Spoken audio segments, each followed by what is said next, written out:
Palavra da Verdade, com Hernandes Dias Lopes. Irmãos amados, é uma bênção estar aqui mais uma vez para partilhar com vocês a palavra. E eu quero convidar a todos para abrirmos juntos a Escritura, no primeiro livro de Samuel, capítulo 30. 1 Samuel, capítulo 30.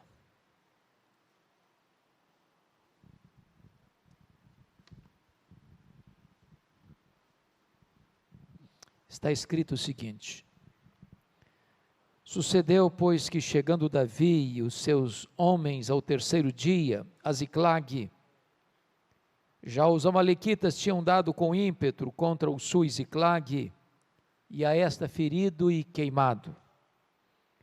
Tinham levado cativas as mulheres que lá se achavam, porém a ninguém mataram, nem pequenos, nem grandes. Então somente os levaram consigo e foram seu caminho. Davi e os seus homens vieram à cidade, e ei-la queimada. As suas mulheres, seus filhos e suas filhas eram levados cativos.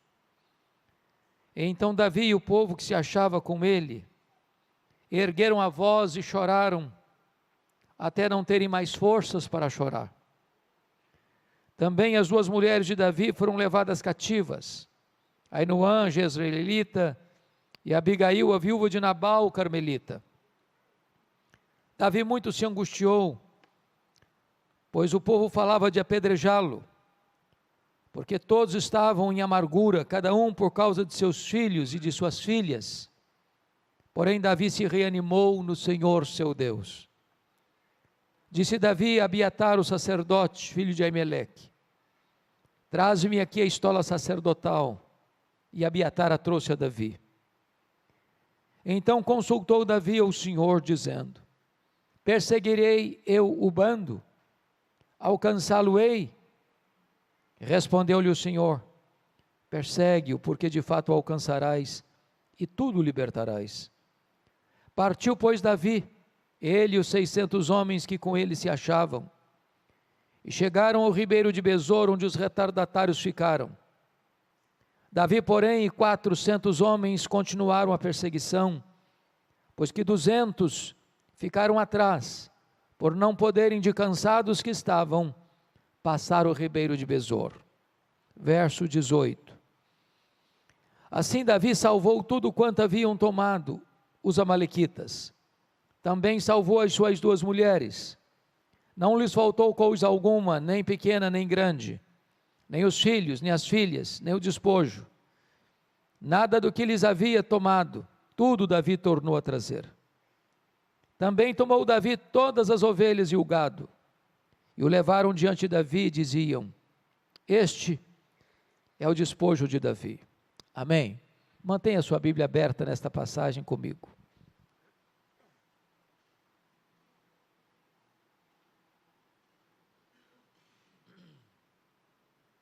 Irmãos, esse texto relata uma grande crise familiar. Esse texto relata o fato do sogro querer matar o genro.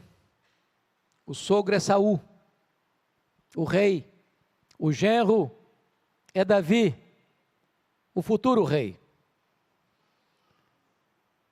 Davi não tem mais para onde fugir do seu sogro. O rei está louco, tomado por um espírito maligno, e procura matar Davi de todas as formas, usando todos os meios, fazendo desse projeto talvez a sua principal plataforma de governo. Davi precisa se esconder do seu sogro nas cidades, nos campos, nos desertos, nas cavernas. Quando Davi percebe que não tem mais como fugir do seu sogro, ele busca asilo político entre os filisteus, históricos inimigos de Israel. E diz a Bíblia que o rei filisteu, o rei Aquis, abriga Davi, acolhe Davi, simpatiza-se com Davi, e Davi pede para ele uma cidade para que pudesse abrigar ele, sua família e os 600 homens com suas respectivas famílias que o acompanhavam. Aquis designou-lhe a cidade de Ziclag. Mas houve um momento em que o rei filisteu forma o seu exército, avança em linha de batalha para guerrear contra Israel. E a essas alturas Davi era o escudeiro do rei filisteu. Quando marchavam para esta batalha, os príncipes filisteus disseram para o rei Aquis: Davi é um guerreiro, Davi é um israelita. Se ele se voltar contra nós nesta peleja, ele vai impor a nós uma acachapante derrota. Ele não pode ir conosco, despede-o. A contragosto o rei fez isso.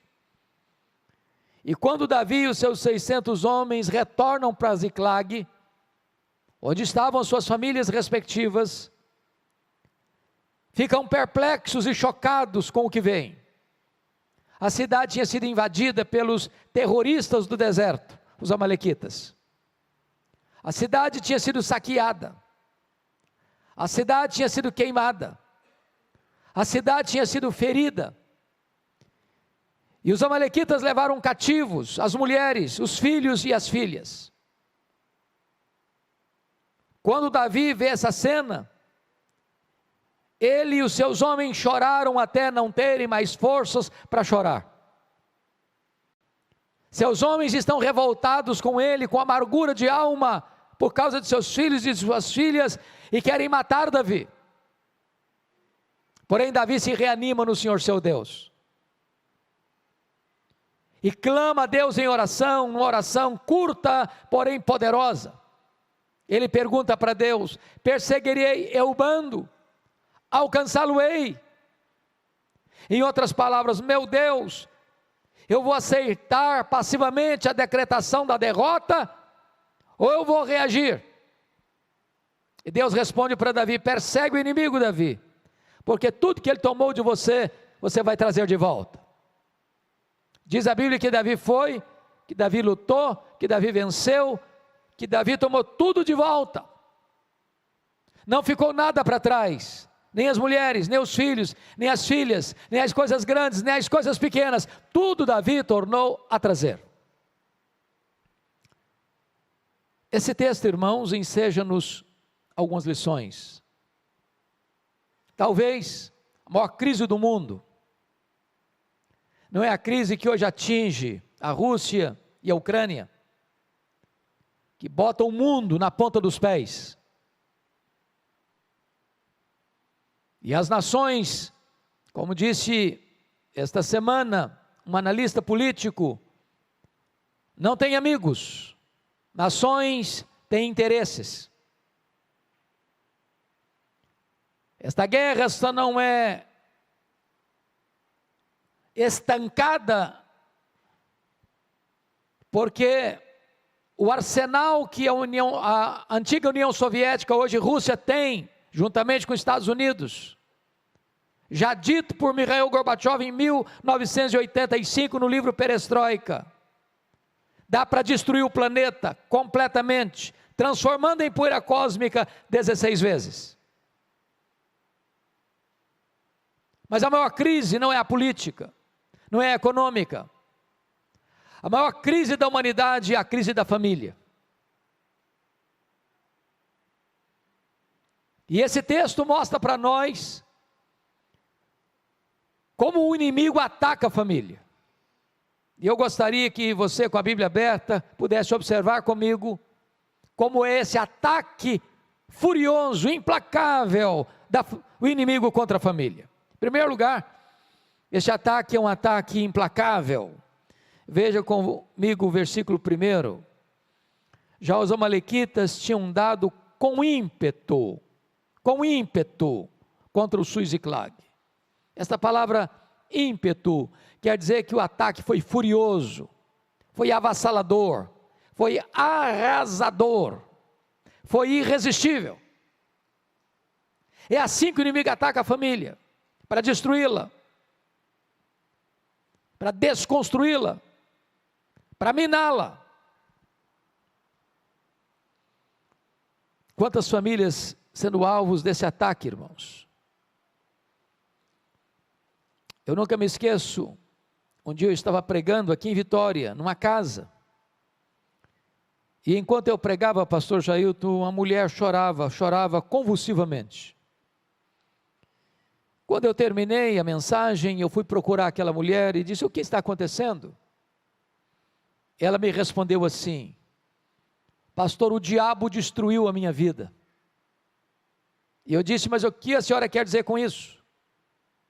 Ela respondeu: eu tinha uma família, meu marido, meus 2 filhos, um bom apartamento, um bom salário, mas nós não tínhamos paz, havia uma nuvem escura, havia um ambiente pesado na nossa casa. E ela disse: um dia eu acordei assustada, com o grito, apavorado dos meus filhos, e quando eu me levantei, o meu marido não estava do meu lado. Eu corri na direção do quarto, a porta estava trancada. Eu bati a porta não se abriu. Eu arrombei a porta e me deparei com um quadro horrível. O meu marido estava apunhalando os nossos filhos. E quando eu entrei no quarto, ele enterrou o punhal sobre o próprio peito e caiu ensanguentado sobre os corpos sem vida dos meus filhos. Ela me disse: eu levei toda a minha família para o cemitério. O diabo destruiu a minha vida. Notinha de rodapé. O ano passado, há 2 anos, ao melhor juízo, 2 anos, nós estávamos aqui no centro da cidade, distribuindo o folheto cada dia, o livreto cada dia. E uma mulher olha para mim, me reconhece e disse: eu posso lhe dar um abraço? Falei: pode, mas eu não sei quem é a senhora. Ela me disse: eu sou aquela mulher que há tantos anos estava naquele culto que o senhor pregou. Eu levei toda a minha família para o cemitério. Pastor, eu quero dizer para o senhor que Jesus me salvou, que Jesus transformou minha vida, que eu vivo com esperança hoje em Cristo Jesus. Eu fiquei tão feliz de receber o abraço daquela mulher. Há muitas pessoas, irmãos, vítimas desse ataque furioso do inimigo. Mas veja em segundo lugar, no versículo 1, quando está escrito que nesse ataque feriram e queimaram a cidade. Você queima estruturas, mas você fere pessoas. Há muitas pessoas feridas hoje, irmãos, feridas na alma, feridas na honra, feridas nas emoções, feridas psicológica e fisicamente, pessoas que sofreram abusos, pessoas que foram humilhadas, pessoas que vivem até hoje esse drama. Eu estava certa feita na cidade de Patrocínio, pregando num congresso de médicos e enfermeiros e enfermeiras cristãs,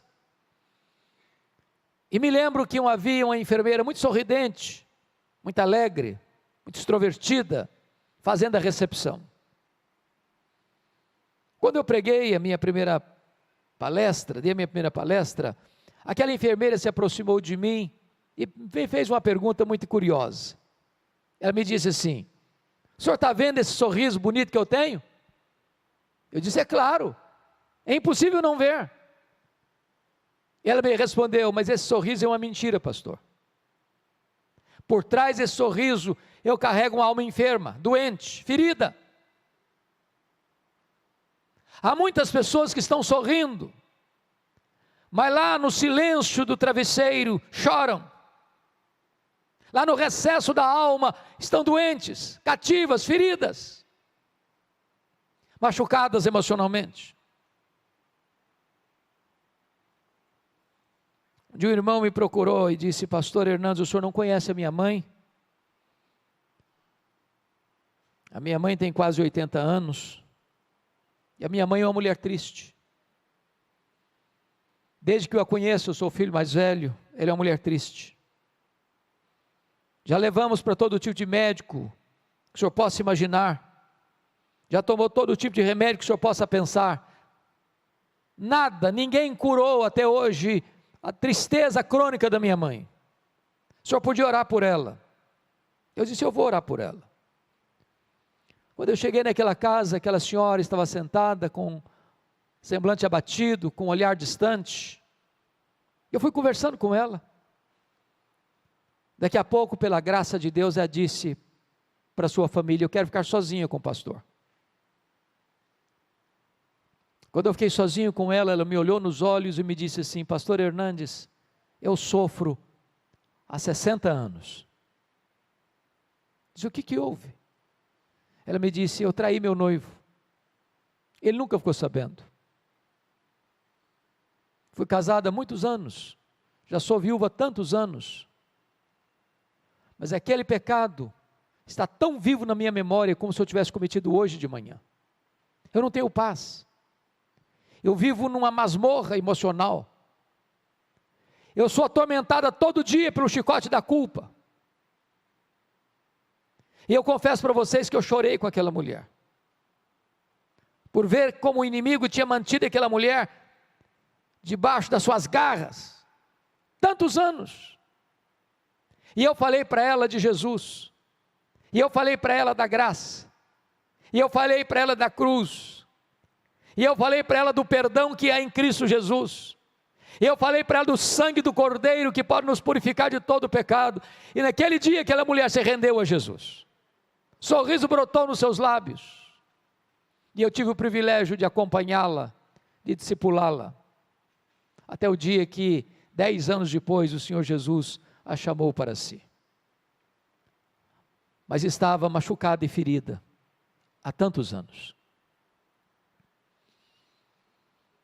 Se vocês olharem comigo no verso 3, quando o inimigo vem para atacar, irmãos, o principal alvo é a família. Porque se você desconstrói a família, você atinge a igreja. Se você desestrutura a família, você arrebenta com a sociedade. Não há igreja forte com famílias fracas, não há sociedade forte com famílias doentes. Você percebe aí que os inimigos levaram cativos as mulheres, os filhos e as filhas, e eu pergunto a você, como é que um homem pode estar bem, sabendo que a sua mulher está prisioneira do inimigo? Como é que um pai e uma mãe podem estar bem, sabendo que seus filhos estão nas mãos do inimigo?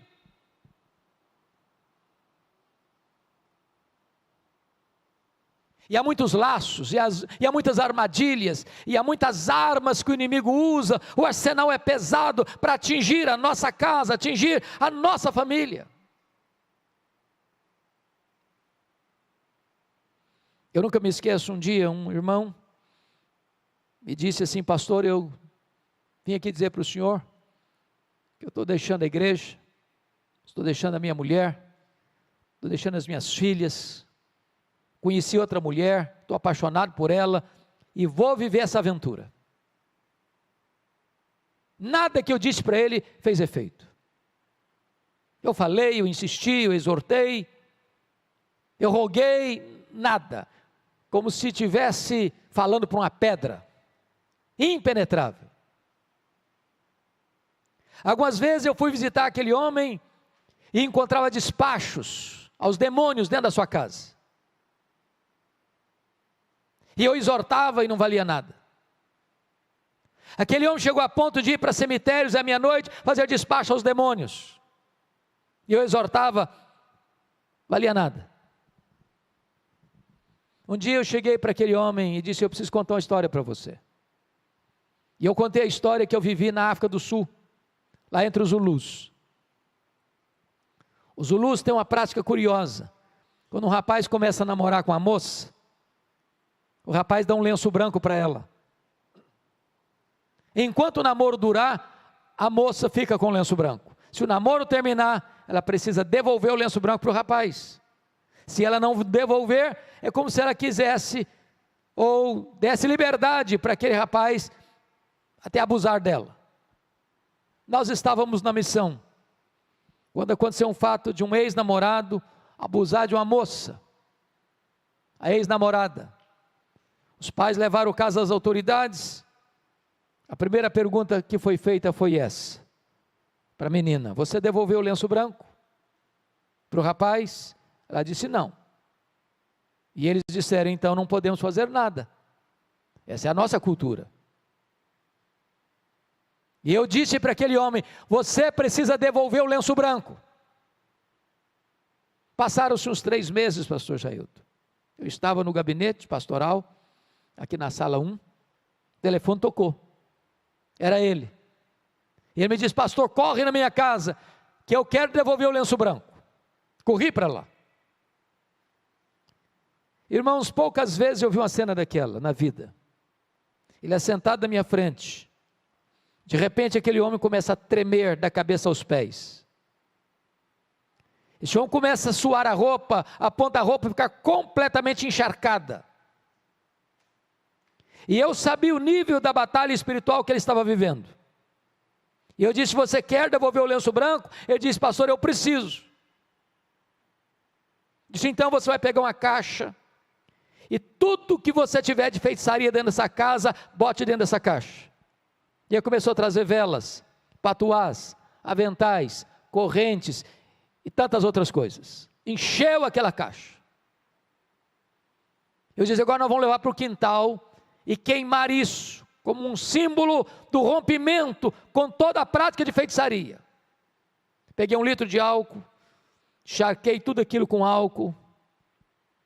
Ele pegou o palito de fósforo, riscou e não pegou fogo. Riscou o segundo palito de fósforo, não pegou fogo. Ele deu uma risada, uma gargalhada cavernosa e disse: não vai pegar fogo. E eu disse: vai pegar fogo em nome de Jesus, que agora quem vai riscar o palito de fósforo sou eu. Quando eu risquei o palito de fósforo, o fogo pulou naquela caixa, e ele deu um grito desesperador e caiu desacordado aos meus pés. Eu clamei pelo nome de Jesus. O Senhor trouxe aquele homem à consciência, com o coração quebrantado, arrependido, e Deus libertou naquele dia, naquela circunstância. Mas estava prisioneiro do inimigo. Agora notem, outra artimanha do inimigo, irmãos, está aí no versículo de número 6. Davi muito se angustiou, pois o povo falava de apedrejá-lo, porque todos estavam em amargura, cada um por causa de seus filhos e de suas filhas. Notem vocês, quando eles chegam, aqueles homens leais a Davi, aliados de Davi, soldados de Davi, se colocam contra Davi, para matá-lo. Tem hora que eu fico me colocando no lugar de Davi, com um pastor que tem uma igreja de 600 membros, não tem nenhum membro do lado do pastor, todos querem matá-lo. Eu acho que eu me desidrataria, eu acho que eu acabaria ali, liquefeito, uma situação dessa. Mas aqui está um retrato, irmãos, que acontece hoje. Surge um problema na família, marido acusa a esposa acusa o marido, os pais acusam os filhos acusam os pais, vira um pé de guerra dentro de casa, por não discernir as coisas espiritualmente. Eu quero dizer para você que o seu problema não é a sua mulher, não é o seu marido, não é o seu filho, não é a sua filha, não é seu pai, não é sua mãe, não é seu genro, não é sua nora, não é sua sogra, não é seu sogro, não é seu cunhado, não é sua cunhada, não são seus parentes. A nossa luta não é contra carne e sangue, mas contra principados e potestades, contra dominadores deste mundo tenebroso, contra forças espirituais do mal. Preste atenção na frase que eu vou lhe dizer agora. Quando você faz do aliado inimigo, você faz do inimigo aliado. É hora da família se unir, é hora da família orar, é hora da família compreender contra quem é a luta, senão nós vamos gastar nossas energias lutando uns contra os outros, machucando uns aos outros, querendo apedrejar uns aos outros. Mas em último lugar, nessa estratégia do inimigo, nesse primeiro ponto, vá comigo ao verso 16 desse texto, nós não lemos no começo, vamos ler agora, veja o que está acontecendo aí. Eis que estavam espalhados sobre toda a região, comendo, bebendo e fazendo festa por todo aquele grande despojo que tomaram da terra dos filisteus e da terra de Judá. Quando o inimigo ataca o povo de Deus, fere o povo de Deus, torna cativo alguém do povo de Deus, o texto está dizendo aí, esse inimigo celebra, festeja, acerca dessa vitória. A pergunta, portanto, a fazer nesta noite é esta: onde a minha vida, onde a minha família está produzindo festa? No acampamento de Deus ou no arraial do inimigo? Me permita ilustrar isso. Acho que todos vocês conhecem a história de Sansão. Sansão era um milagre de Deus. Sua mãe era estéril.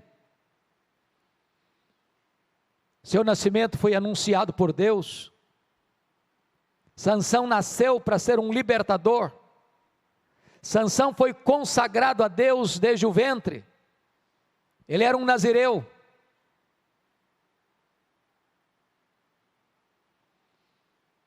E como nazireu que era, ele não podia fazer três coisas.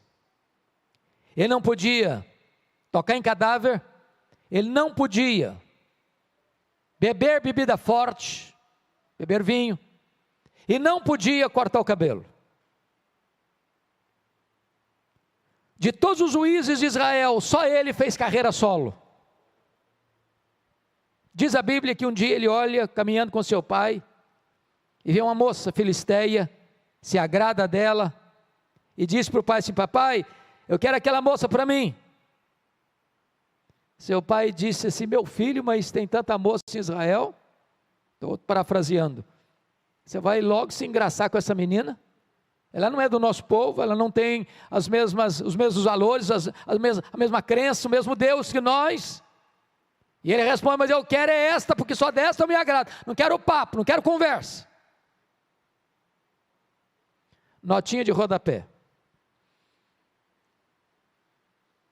Eu nunca vi um rapaz e uma moça que, tendo desobedecido pai e mãe na área do namoro, tenha sido feliz no casamento.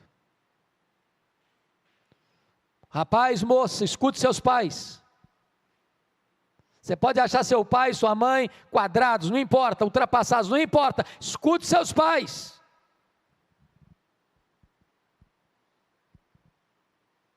Pai e mãe, tenha coragem de interferir no namoro de seus filhos. Eles podem até não gostar, eles podem até chorar, mas choro não mata filho não, mas casamento ruim mata. Se o pai e a mãe estão percebendo que o menino chega em casa chorando, a menina chega em casa chorando, atendeu o telefonema, termina o telefonema chorando, está na hora de parar com esse namoro. Que namoro ruim é um ensaio para um casamento trágico. Diz a Bíblia que o Sansão está indo para a casa da moça, e de repente um leão novo sai em cima dele, ele pega o leão e rasga como se rasga um cabrito. Eu quando leio esse texto começo a dar risada, porque eu não consigo rasgar um coelho, quanto mais um cabrito e um leão. E aí jogou o corpo do leão para lá, no dia do casamento. Imagino ele com um terno, com gravatinha borboleta, indo para a festa do casamento com o pai, lembrou do negócio, do leão, passou por lá, foi dar uma olhadinha, tinha um enxame de abelhas no caveira do leão, pegou um favo de mel, começou a chupar, ainda deu para o seu pai, quebrou o primeiro voto ali, ele não podia tocar em cadáver, foi buscar prazer no que estava podre, doçura no que estava morto. Aí o texto prossegue que ele chega lá e dá uma festa de casamento de arromba, porque não queria ser diferente dos moços da sua época, ele era nazireu, na festa dele não podia ter bebida forte, mas ele não teve coragem, ele não teve peito para ser diferente. Notinha de rodapé de novo, irmãos. As nossas festas de casamento no meio evangélico, Brasil afora, via de regra, estão se transformando numa vergonha. Uma vergonha. Você sai da igreja, culto lindo, música linda, pregação da palavra de Deus, e vai para um cerimonial chique, bonito, e lá o pau rola. O pau rola. A música que rola lá não tem nada a ver com Deus mais não. Bebida alcoólica tem todas. O povo de Deus cai na pista de dança e volta para casa com as pernas bambas, bêbado.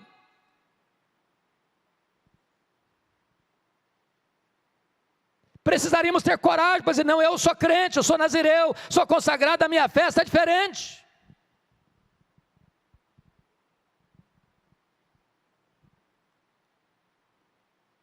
Mas Sansão não teve coragem não. E diz a Bíblia que aquele casamento devia ir para o livro dos Guinness, porque nem lua de mel teve. E a pessoa sai da festa para matar 30 filisteus, eu não acho graça nenhuma nisso.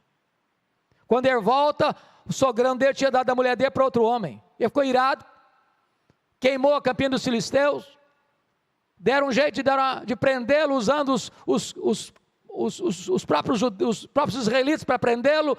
Ele mata 1000 filisteus com a queixada de jumento, desce a Gaza, e diz a Bíblia que lá ele se deita com a prostituta, um homem de Deus, cheio do Espírito Santo, porque um abismo leva a outro abismo.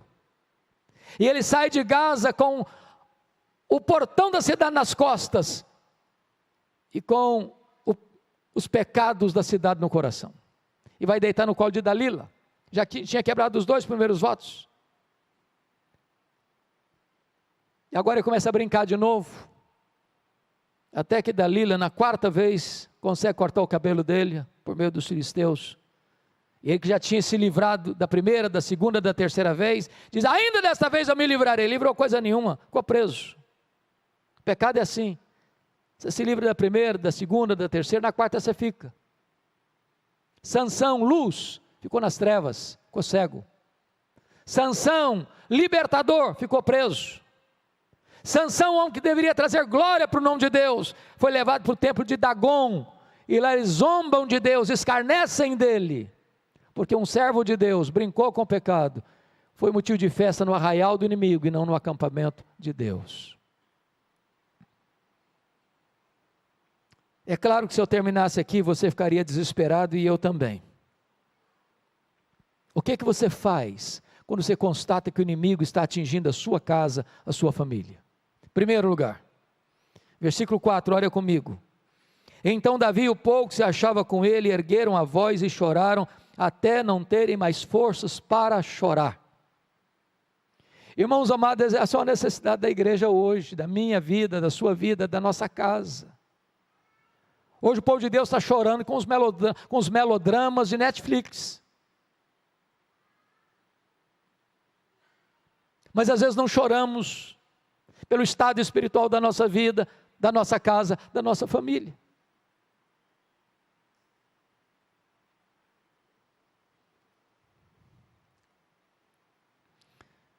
Num dos livros do pastor Tim Simbala, pastor da Igreja Batista do Brooklyn, nos Estados Unidos, uma das maiores igrejas e um dos ministérios de música mais destacados da América, pastor Tim Simbala diz que certa feita ele chegou em casa, a sua filha primogênita, adolescente, disse assim para ele, papai, eu não quero saber da igreja, eu não quero saber de Deus, eu não quero saber de nada, eu quero é curtir a vida, quero ir embora de casa. E o pai pediu, insistiu, chorou, não adiantou não, a menina pegou a mochila, saiu de casa. Pastor Simbala chegou a pensar em largar o ministério. Um dia um colega dele ligou para ele da Flórida e disse, pastor Simbala, esquece essa menina, toca a sua vida, toca o seu ministério, ela não está nem aí com você. Mas eu pergunto, que pai esquece uma filha, que mãe esquece um filho? Ele relata que naquela semana, numa das vigílias de oração da igreja, levanta-se uma mulher e disse assim, pastor Tim Simbala, a nossa igreja nunca chorou pela sua filha. A nossa igreja nunca levantou um clamor em favor da sua filha. E ele diz que naquela noite, naquela madrugada, os crentes presentes naquela reunião de oração deram as mãos, fizeram um grande cordão ao redor dos bancos. E aquele templo se transformou numa sala de parto, de gemidos, de soluços, de lágrimas. Quando ele chegou em casa de madrugada, ele disse para sua esposa: querida, eu não tenho dúvidas de que Deus libertou a nossa filha nessa madrugada. 3 dias depois, bem de manhã, a campainha toca, a mãe vai à porta, era sua filha, e quando ela viu a porta aberta, ela entrou, correu no quarto onde estava seu pai, abraçou as pernas do seu pai, e chorando disse: papai, me conte o que aconteceu há 3 dias de madrugada.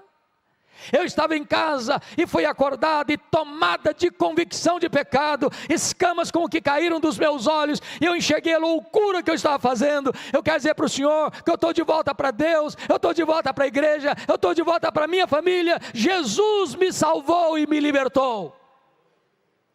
Eu quero dizer para você, meu irmão, minha irmã, nossos filhos precisam ser criados para a glória de Deus. Você não gerou filhos para a morte, você não gerou filhos para o cativeiro, você não gerou filhos para povoar o inferno. Não abra mão dos seus filhos, não desista de seus filhos em nome de Jesus. Chore por eles, jejue por eles, ore por eles, não abra mão deles.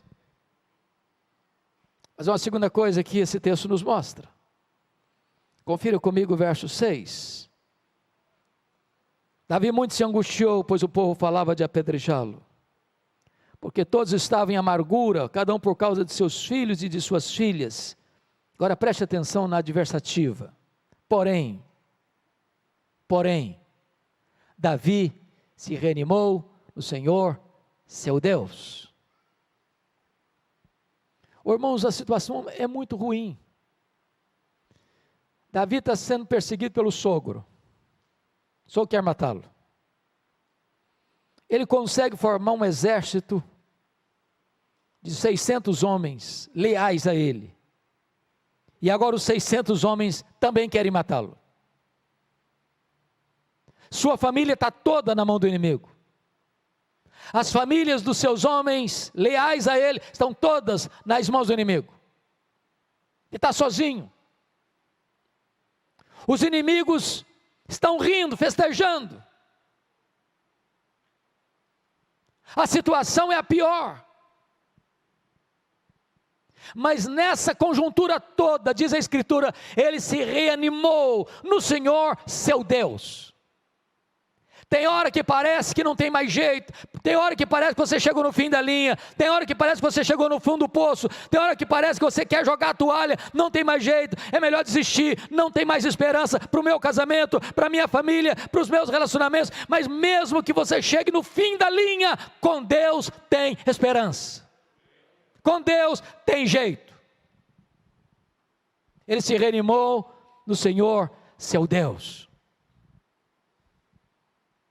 O que é maravilhoso no texto, que essa não é reação com bravatas humanas. Ele se reanima, não para brigar, não para medir forças, não para estadiar seus direitos. Ele se reanima no Senhor seu Deus e busca a Deus em oração. Irmãos, tem muito momento na vida da família que a gente quer ganhar no argumento, quer ganhar na força, quer ganhar no direito, quer ganhar no tribunal. E há nós na família que só são desatados com oração.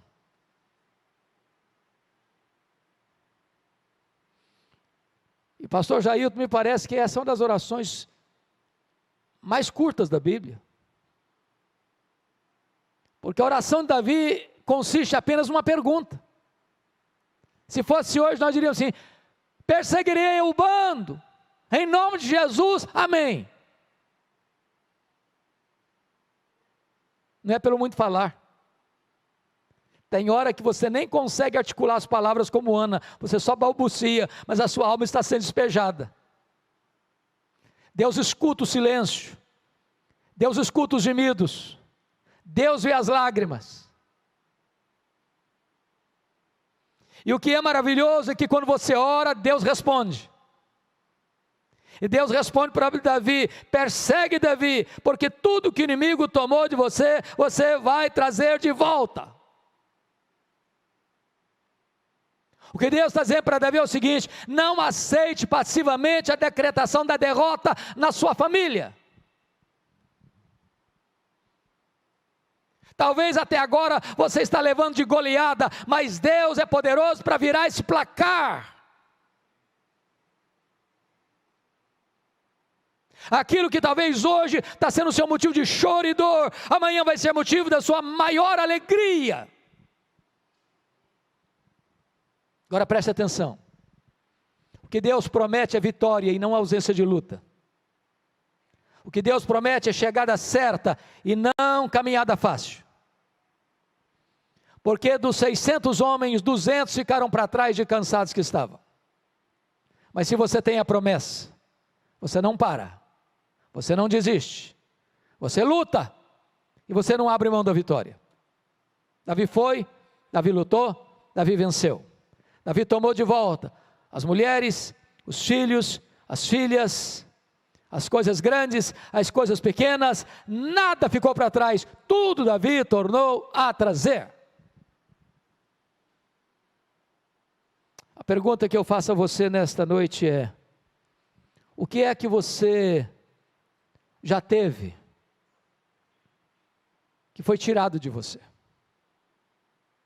que é que a sua família já teve que foi tirado da sua família? Talvez a harmonia, talvez o diálogo ao redor da mesa, talvez a vida devocional.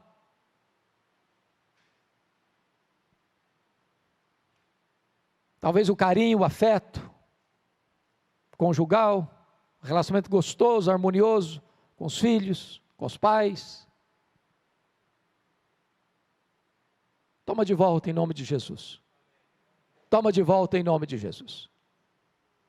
Eu quero concluir levando vocês ao livro de Êxodo.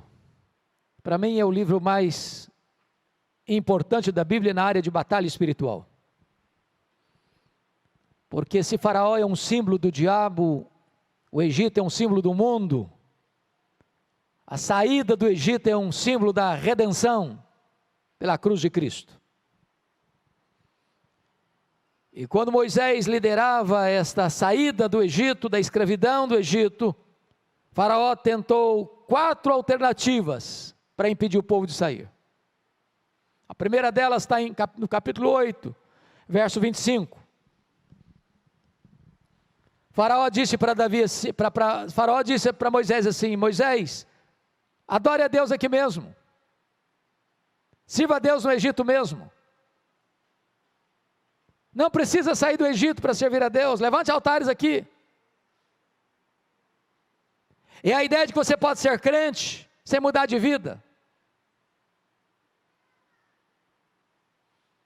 Moisés rejeitou decisivamente essa proposta. Disse: não, nós vamos embora. Egito é lugar de escravidão, nós vamos embora, somos livres agora, estamos saindo aqui. Aí o faraó partiu para a segunda proposta, está no capítulo 8, verso 28. Tá bom, então vocês vão embora, mas não vá muito longe não, fica aqui por perto. E ele até disse: ore por mim. Deixa eu dizer uma coisa, o diabo nunca é tão perigoso como quando ele veste a capa da piedade. É a ideia de que você pode ficar no fio da navalha. É a ideia de que você pode dizer assim: eu sei até onde eu posso ir e a hora que eu devo parar. É a ideia de você desfrutar da igreja e do mundo ao mesmo tempo. Ter vida dupla. Moisés recusou frontalmente. Bom, os vizinhos, nós vamos embora. Aí o faraó partiu para a terceira proposta, capítulo 10, versos 10 e 11. Tá bom, vocês podem ir embora. Cabecinha branca, pode tudo ir embora. Vocês servem a Deus. Os jovens, as crianças ficam no Egito. Irmãos, essa proposta hoje está tão sutil, porque tem muita gente hoje, que pensa isso. A juventude passa, Jovem tem que curtir a vida. Se não curtir agora, vai curtir quando? Eu nunca me esqueço, me permita contar isso. Um dia eu fui convidado para pregar numa igreja, uma das maiores igrejas da nossa denominação, numa das belas cidades do Brasil. E era um trabalho da juventude. E eu, o pastor Jair sabe da dificuldade que eu tenho de me dar tema. Se você me der um tema para pregar, eu fico completamente desconcertado. Eu não sei lidar com tema. Eu gosto de pegar um texto e expô-lo, mas me dá um tema, eu fico perdido. E naquele dia me deram um tema. E o tema era santidade. Aí cheguei, preguei. Terminei de pregar, um grupo de moços me pegou pelo braço, literalmente. Me arrastou para uma sala. E um dos rapazes, eu não sabia quem era direito, acho que era o líder deles, botou o dedo no meu nariz e disse: o senhor é um homem retrógrado, o senhor é um quadrado, o senhor está pensando o quê? Nós somos jovens universitários. Qual o problema de ir na boate? Qual o problema de ir na balada? Qual o problema de tomar o nosso shoppingzinho no sábado à tarde? Domingo nós estamos na igreja, nós somos conscientes, somos maduros. Eu quase apanhei. E eu fiquei desconcertado. Mas naquele momento eu disse para eles assim: olha, vocês me convidaram, eu não vim aqui porque eu quis. Vocês até me deram um assunto para tratar. Agora, antes de ir embora, eu preciso dizer para vocês, então, duas coisas. Primeiro, 1 Coríntios 10, 31. Portanto, quer comais, quer bebais, quer façais qualquer outra coisa, fazei tudo para a glória de Deus. Vocês querem ir para a boate? Pode ir. Quer ir para a balada? Pode ir. Quer encher a cara? Pode encher. Mas tem que ser para a glória de Deus. Se conseguirem fazer para a glória de Deus, vai em frente. Duvido que consigam. Segunda coisa, Colossenses 3,17, e tudo que fizerdes, seja em palavra, seja ação, fazer em nome do Senhor Jesus, dando por isso graça a Deus Pai. Então eu falei, quando vocês forem para a balada, você tem que dizer isso: estou aqui em nome de Jesus, oh meu Deus, para a glória do teu nome, estou enchendo a cara aqui. Se conseguirem, vão em frente, e até logo. Saiu mais rápido. Me deu uma amnésia, pastor. 10 anos depois, recebo um convite, esqueço. Era na mesma igreja.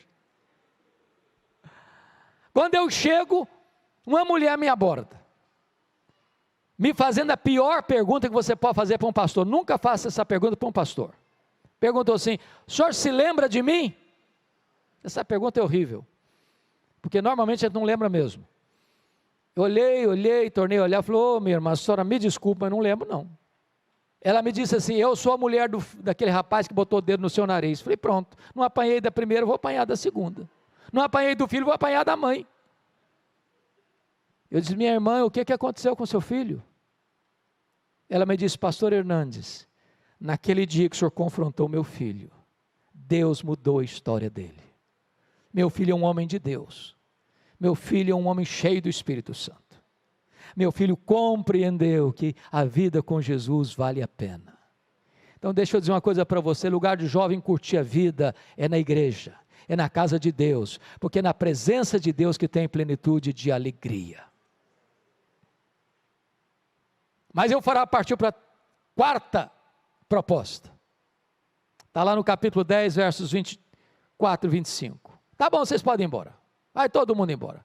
Mas os rebanhos ficam.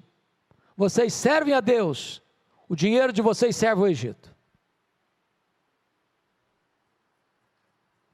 Deixa eu lhe dizer algo muito solene. Se o seu bolso não está convertido, muito provavelmente seu coração também não está. A Bíblia diz que onde estiver o teu tesouro, aí estará o teu coração. A resposta de Moisés para Faraó é incrível. Ele respondeu assim: Faraó, você quer os nossos rebanhos? Pois fique sabendo que nenhuma unha vai ficar no Egito. Nenhuma unha. Até hoje eu não sei muito bem para que serve uma unha. Deve servir para alguma coisa. O que Moisés está dizendo é o seguinte: tudo que Deus nos deu vai estar a serviço de Deus. Não deixamos nada na mão do inimigo. E hoje eu quero encorajar você, meu irmão, minha irmã, a tomar de volta o que Deus lhe deu. Não deixe nada nas mãos do inimigo. Eu quero orar com vocês. Quero orar pela sua vida, quero orar pela sua família. Quero orar pelos seus filhos, pelos meus filhos, pelos nossos filhos. Vivemos dias difíceis, de muitas lutas. E se você hoje anseia ardentemente ver Deus fazendo coisas extraordinárias na sua vida, na sua casa, na vida de seus filhos, eu gostaria que, se você particularmente, especificamente, tem uma causa para colocar diante de Deus, nesse sentido, que você ficasse em pé agora, onde você está, eu quero orar por você em nome de Jesus.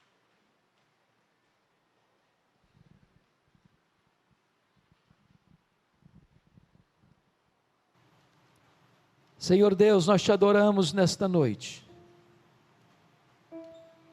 porque esta história vivida por Davi, tem se repetido ao longo dos tempos, e nós temos visto, meu Deus, quantas vezes o inimigo tem cirandado com famílias, trazendo dor, choro, sofrimento, angústia. Oh meu Deus, em nome de Jesus, que Tu nos livres das ciladas do diabo, das armadilhas, dos laços do passarinheiro, que Tu disperses a nossa geração, Senhor, que Tu disperses os casais da igreja, as famílias da igreja, para que vigiemos, para que não haja brecha para os dardos inflamados do maligno trazerem feridas na nossa vida. Por amor do Teu nome, salva a família. Por amor do Teu nome, liberta o cativo. Por amor do Teu nome, traz de volta os filhos desviados. Por amor do Teu nome, restaura os que caíram, Senhor. Abre os olhos dos que não estão enxergando em nome de Jesus. Rompe as cadeias, quebra os laços, glorifica o Teu nome. Que nesta noite, Senhor, o Teu Espírito Todo-Poderoso, que convence de pecado, vá ao encontro dos nossos filhos, das nossas filhas, dos nossos netos, dos nossos bisnetos, dos nossos entes queridos, alcance-os, meu Deus, por amor do Teu nome, traz-os de volta. Apressa esse dia, Senhor. Oh meu Deus, nós não geramos filhos para a morte, Senhor. Nossos filhos são Teus, são herança Tua. E nós te pedimos, Deus, que nos dês a alegria de vê-los aos Teus pés, cheios do Espírito Santo. Guarda as famílias, Senhor, protege as famílias. E que nesta noite Tu nos dês um sinal do Teu favor, um sinal do Teu favor, para que possamos ir e lutar e vencer e trazer de volta tudo aquilo que Tu nos deste, no poderoso nome de Jesus, aleluia, amém.